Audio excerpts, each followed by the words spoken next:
दिन हम अपने YouTube channel Anoop future classes में उपस्थित हैं। हम आपको बता दें, आज हम लोग बाल विकास यूपी टेट आगामी एग्ज़ाम की तैयारी कर रहे हैं। बाल विकास के चैप्टर में बुद्धि का बहुकारक सिद्धांत के बारे में चर्चा करेंगे।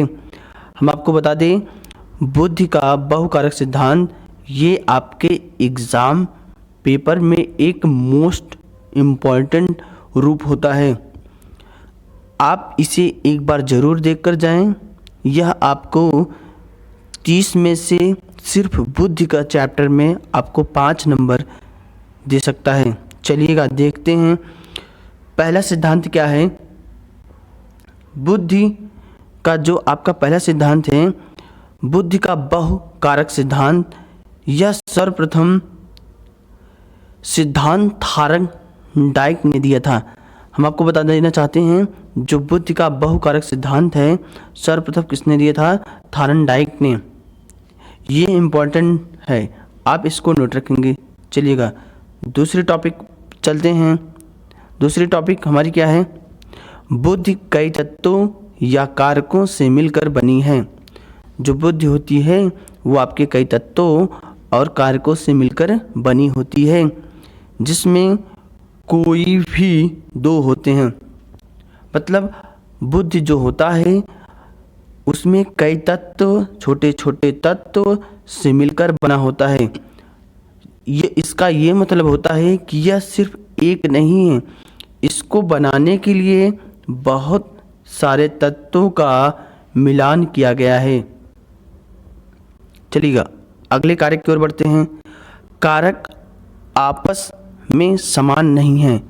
मतलब जो बुद्धि को मिलाने में कार्य करते हैं ये दोनों इस तरीके से समान नहीं होते हैं। अतः एक कारक छोटा होता है तो दूसरा कारक उससे भी बड़ा होता है, या बड़ा होता है तो वो दूसरा छोटा होता है। इस प्रकार के कारक होते हैं। अगला देखेंगे, हमें प्रत्येक कार्य के लिए अलग अलग कारक चाहिए, अतः बहुकारक सिद्धांत प्राप्त होगा। हम आपको बता दें, अभी हमने आपको बताया कि कारक हमें अलग अलग चाहिए, एक जैसा नहीं होना चाहिए। इसका यह मतलब होता है x डज नॉट इक्वल 50,000। हम आपको बता देना चाहते हैं कि यह एक चर राशि है और यह एक अचर राशि है। चर और अचर को हम समझ लेते हैं।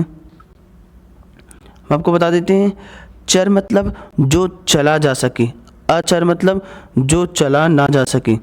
इसीलिए जो आपके अक्षर होते हैं, जो आपके A to Z होते हैं, ये 26 अक्षर, ये सारे क्या होते हैं? चर राशियाँ। और जितनी भी आपकी संख्याएं होती हैं वो सारी क्या होती हैं? अचर राशियाँ। संख्याओं का मतलब ये होता है एक से लेकर अनंत इनफाइनाइट तक ये सारी संख्याएं अचर राशि, ये फिक्स होती हैं। इनको हम अलग नहीं कर सकते, इनका मान फिक्स होता है। चलिएगा समझते हैं आगे तरफ। इसे आणविक बुद्धि या बुद्धि का बालू का सिद्धांत भी कहते हैं।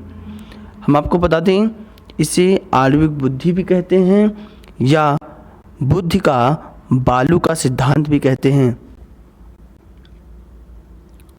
चलिए अगले टॉपिक की ओर चलते हैं। तरल एवं ठोस बुद्धि का सिद्धांत। देखिएगा, तरल एवं ठोस बुद्धि का सिद्धांत, यह सिद्धांत रेमंड कैटिल ने दिया। यह इम्पोर्टेंट है, ये आपके एग्ज़ाम के पॉइंट ऑफ व्यू के लिए महत्वपूर्ण है। सर्वप्रथम किसने दिया? कैटिल रेमंड ने। देखिएगा, तरल बुद्धि। तरल बुद्धि मूलतः अशाब्दिक तथा सांस्कृतिक मुक्त होती है तथा वंशाक्रम अनुसार द्वारा निर्धारित होती है। इस प्रकार प्रशिक्षण का कोई असर नहीं पड़ता, ये सभी समान होती हैं। आगे देखेंगे ठोस बुद्धि। ठोस बुद्धि ऐसी बुद्धि होती है जिसमें ठोस बुद्धि अलग बुद्धि नहीं होती है, बल्कि वातावरण में तरल बुद्धि की तरह से अर्जित क्षमता होती है। इसे प्रशिक्षण द्वारा घटाया या बढ़ाया जा सकता है, जैसे व्यावसायिक क्षमता, ठोस बुद्धि, तरल बुद्धि प्लस वातावरण प्रशिक्षण। हम आपको बता दें, जो ठोस बुद्धि होती है, ठोस बुद्धि में लोग अपने बुद्धि को विकास करते हैं अपने सामाजिक कार्यों के द्वारा, अपनी आस पड़ोस लोगों के द्वारा। इस तरीके से उसे अर्जित किया जाता है, जिसे ठोस बुद्धि कहते हैं। चलिएगा कुछ यहाँ पे देखिएगा, बुद्धि का पास